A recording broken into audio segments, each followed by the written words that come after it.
morning, ma'am! Good morning! Hi! Nasa Oman dito tayo.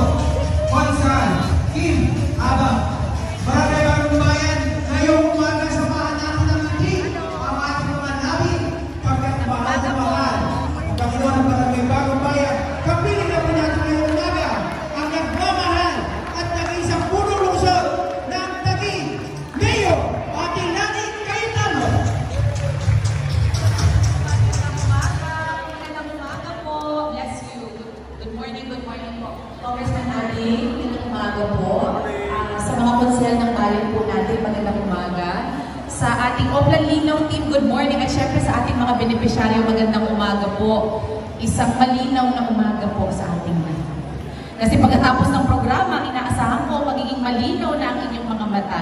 Alam po ninyo, magkukwento lang ako ng konti kung bakit po nagsimula itong programang to. Okay lang po bang magkwento ng konti? Eh, wala kayong magagawa, ayaw kayo. Hindi ko bibitawan tong mikropono. Sa ayaw nyo at sa gusto. Okay? Actually, ang naging pasimula po ng programang ito ay nung, I think, second term ko po as Mayor of Taguig.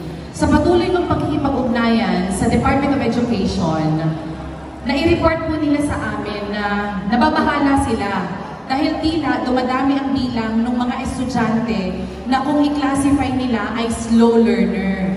Sabi namin, nakakalungkot nga yun kung slow learner yung klasifikasyon ng bata. Pero may isang ideya po na na-float, no? Sabi namin, baka naman hindi naman slow learner. Kamusta ba yung eyesight ng mga bata, di ba? So ang ginawa ko, nag-organisa po tayo ng team, no? At ang ginawa po natin, nakipag-ugnayan po tayo sa Department of Education at nagkaroon po tayo ng kauna-unahang Oplan Linaw. Ang unang benepisyaryo po ay ang mga estudyante actually. At laking gulat po namin nang pagkatapos ng pagsusuri ng ating team, napag-alaman na hindi slow learner ang mga bata. Ang problema ng mga bata, malabo ang mata. Kaya, kahit anong turo ng magaling na teacher, hindi niya po masundan. Hirap na hirap po yung bata na sumunod sa lesson, sa klase. So mga kasama, kaya ko po ito ina-explain sa inyong lahat dahil gusto kong maunawaan ninyo na actually ang lahat ng mga programang dinidisenyo natin para sa mga taga-Taguig ay ayon din sa ating personal na pagsiyasat sa kung ano ang pangangailangan ng mga kababayan natin. So hindi slow learner ang bata. May problema ang mata, maski yung bata hindi niya makommunicate agad sa kanyang magulang at yung teacher, wala din naman mo siyang ganung sapat na kapasidad para i-identify sino ba sa mga bata na to ang malabo ang mata. Tanging mga eksperto lamang po ang makakatukoy nun. Mas pinabuti natin ang ating programa na Oplan Linaw sapagkat kakaiba po ito.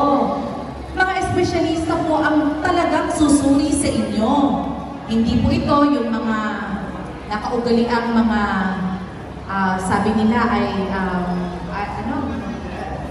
disposable yung reading glasses na binibigay. Nakatali na po ba kayo minsan nung mag-aanunsyo? Alin kayo dito, meron tayong Oplan Linaw para sa mga malalabo ang mata. Tapos pagdating niyo po dun sa venue, pauupuin po kayo. Ganyan. Tapos bibigyan po kayo ng babasahin. Tapos sasabihin po sa inyo, oh, pag ganito kalayo, nababasa mo ba? Nakadalo po kayo sa ganon. Tapos sasabihin, oh, ilapit mo pa konti. Hindi pa rin malinaw, ilapit mo pa.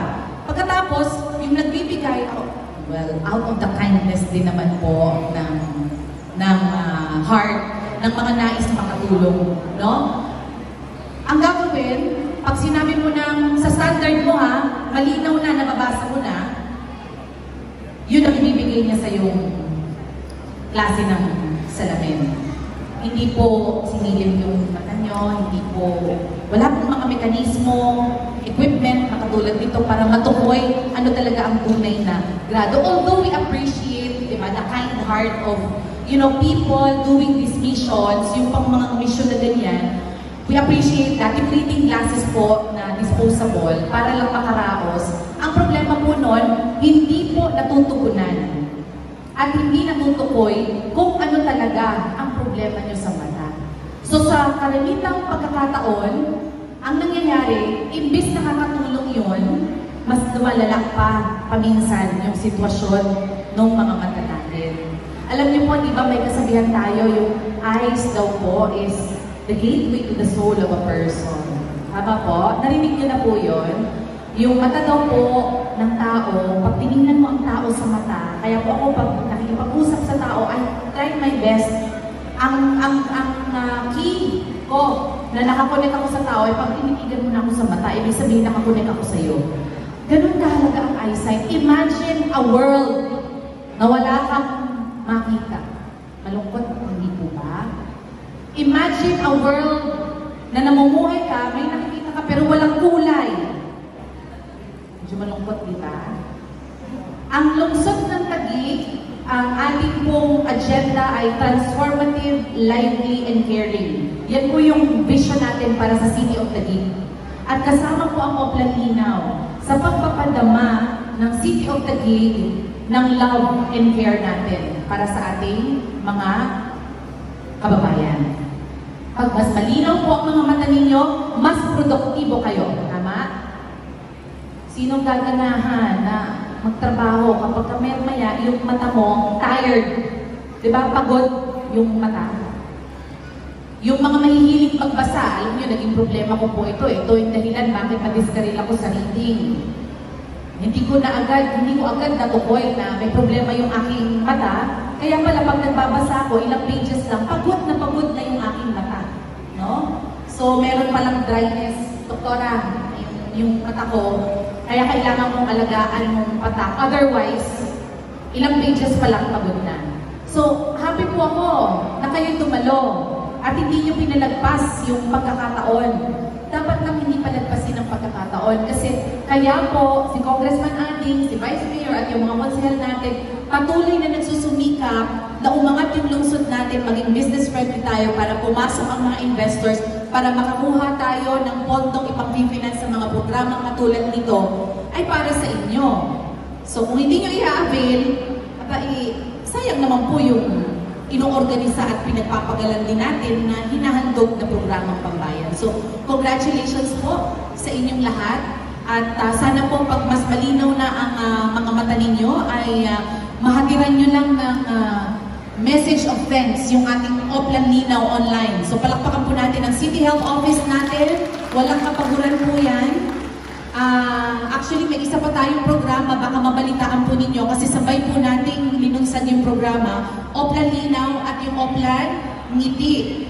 Pero maghihingi po ako ng paumanhin sa inyo kasi ang first target po ng Oplan Ngiti na nagbibigay ng pustiso sa ating po mga kababayan, o maintindihan nyo to ha, ay yun po munang mga graduating college students na mag-a-apply po ng trabaho.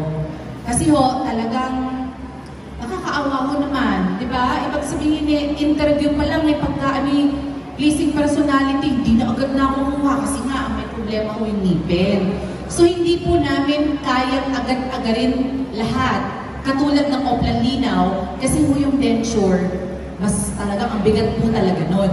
Dahil minsan po buo, taas, baba, mahal po no? So, sana po maunawaan po muna ninyo, okay lang po ba sa inyo? Uunahin natin yung mga graduating students natin sa ating mga universidad. Tatlo po yan. Technological University of the Philippines, Polytechnic University of the Philippines, and Taguig City University. Yung tatlo po muna ng universidad na yan. Para sa graduation nila, ganda po yung ngiti nila, at pag nag-apply ng trabaho, doon na po yung kanilang ngiti. So, paglilinaw ko lang po yan, kasi syempre, nung nabalitaan ng lahat na, oh, may Oplan Linaw at Oplan, mga lolo't lola natin, syempre, nag-uunahan, gusto nila, mauna din sila doon sa Oplan. So, hihingi muna akong dispensa sa ating mga kababayan. Una-una lang po muna sa ating Oplan Ngiti. Maraming salamat po sa inyong lahat. Maraming salamat, Congressman Ading, ang kapartner ni Mayora Lani Cayetano na tumutulong sa akin palagi noon, ngayon, at tiwala ako sa mga darating na panahon.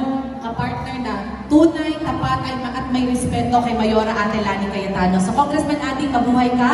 Ang mga mga konsehal ng bayan natin na nandito, bumati na sa inyo. Sa ating pong optical team, yung ba ang tawag natin, optometrist natin. Ayan, yung mga optometrist natin. Palakpakan po natin silang lahat. So hindi na po ako makakapagtagal po sa ating programa ngayong araw.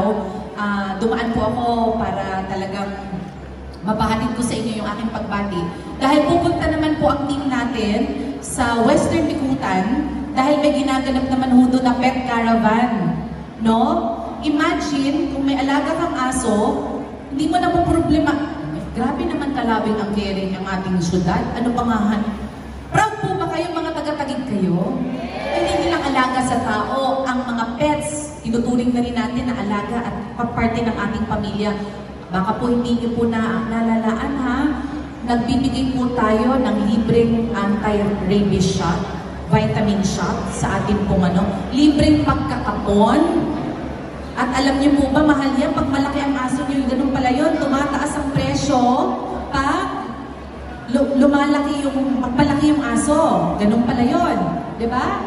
So, ang pinakamababa daw po ay 8,000 pesos. Minsan umaabot na ng 15,000 pesos. O, di ba? So, binibigay po natin yan, kasama po yung microchipping.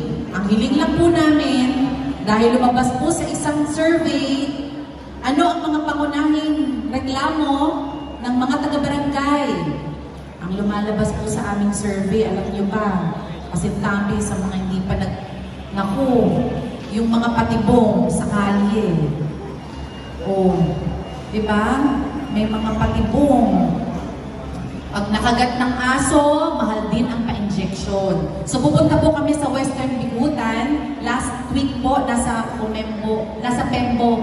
Pembo tayo, Kim, bumabalik po kami doon. Ngayon naman po sa Barangay Western Bikutan po tayo. So, ugaliin, mag-antabay sa ating I Love Taguig page kasi doon po ina-announce kung saang barangay na papunta ang ating pet caravan. Pwede ho, yung mga aso po ninyo, bantayan po natin, pag panahon na ng kanilang pagpupo, ay huwag naman hong pabayaan sa labas. Kasi kawawa ho yung mga estudyante, papasok sa eskwela, yung pong papasok sa trabaho. Pag naka-encounter po ng patibong, naku, ang saklap, sira po agad ang araw. So maraming salamat po sa inyong lahat and God bless you all. Maraming salamat po sa napakaganda. Picture po muna tayo, okay lang? Yes, ayan, ito po tayo sa harap. Gandahan niyo po ngiti niyo, ha? Smile po muna tayo, Barangay Bababayan, para sa napakagandang photo. Ayan, kaway-kaway po tayo, kaway-kaway! Good morning! Samahan natin ang ngiti.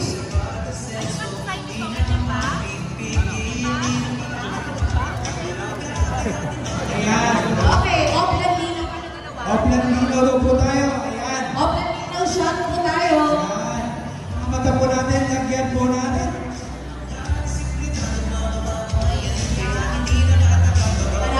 Maraming salamat po sa inyong lahat and God bless you all. Maraming salamat po sa napakagandang mensahe ng ating punong lungsod, Mayor Ate Lani Cayetano.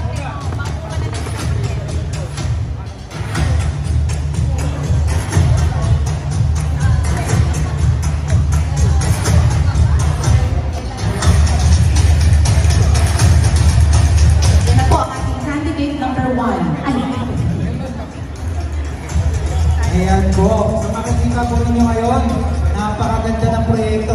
Sa ngayon po, meron din po silang pet caravan, ongoing po ngayon, sa may binutan ngayon po.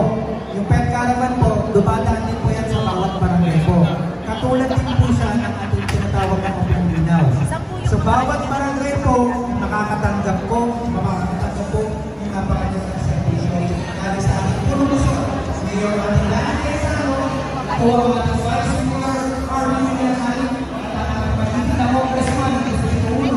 Congressman Ricardo Ating Cruz Jr. Sino ba po nakalalas sa iyo ng mga pet caravan po? Nakapagpalala ko siya. Wala pa po? Ay, kuya, ano pong name niya? Nagawas ba?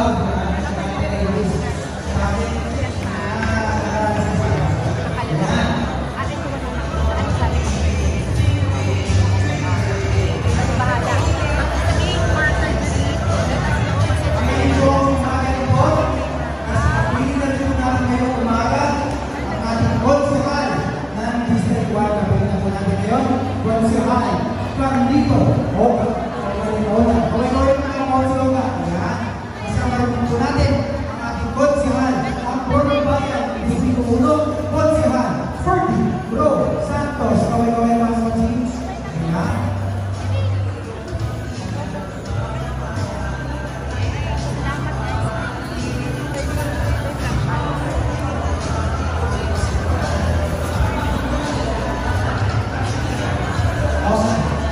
Ayan, so makikita niyo po ito ngayong umaga. Makikita niyo po, ganyan po kasipag talaga ang ating mga nalugbayan at TLC. Maraming salamat ulit sa ating pagmamahal na Mayora. Mayor Atilani Cayetano, maraming salamat po lang. Nakikita niyo naman ito, bawat kayo niyo ay buwag sa puso ng ating mahal na Mayor. Ayan. So, by the way, special announcement, sorry to interrupt po. Okay, kailangan ko lang magdagdag.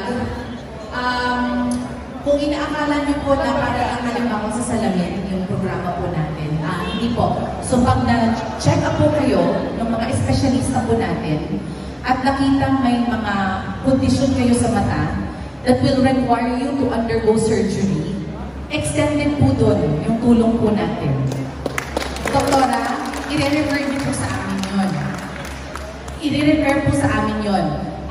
Dahil po, meron po tayong mga eksperto sa TPDH. We also have partnerships with other hospitals like PGH at iba pa pong mga national government hospitals. So yun po yung kagandahan ng pagdalo po ninyo. At yun po yung kagandahan na ang tumitingin o sumisilip sa mga mata ninyo ay eksperto. So pag dumadalo po kayo doon sa mga distribution ng reading classes, I'm afraid wala po silang kapasidad na masilip, no, kung ano yung komplikadong kondisyon ng inyong mata.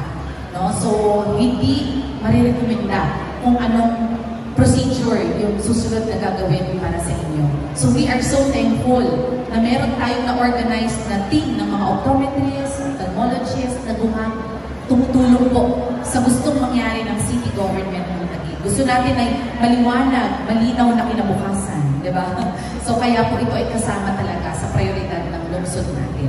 Ano? So yun po ang announcement ko sa inyo para lang po mas ma-appreciate ninyo yung program. So hindi po ito tumitigil lang sa pagbibigay ng salamin sa mata. No? Hanggang sa tulong na i-extend sa surgery kung kinakailangan, nandun po ang lungsod ninyo, ang City of Taguig. Salamat! Maraming salamat po, Mayor Atilani Cayetano. Ayan, narinig po ninyo mga may bagong bayan. Naka-extend po ang tulong, hindi lang po sa pagpapasabi ng mata. So hindi po kami nararamdaman ang pagmamahal ng ating lungsod.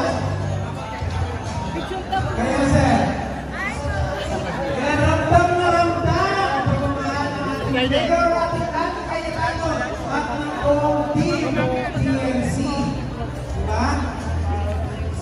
Kaya sir, ramdam mo po ba sa aking ating Mayor? Kaya ramdam na ramdam. Hindi ko salitan ha. Kaya tama. Ramdam na ramdam.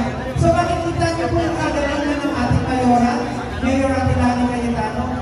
Nili-ensure na na hindi basta-basta proyekto ang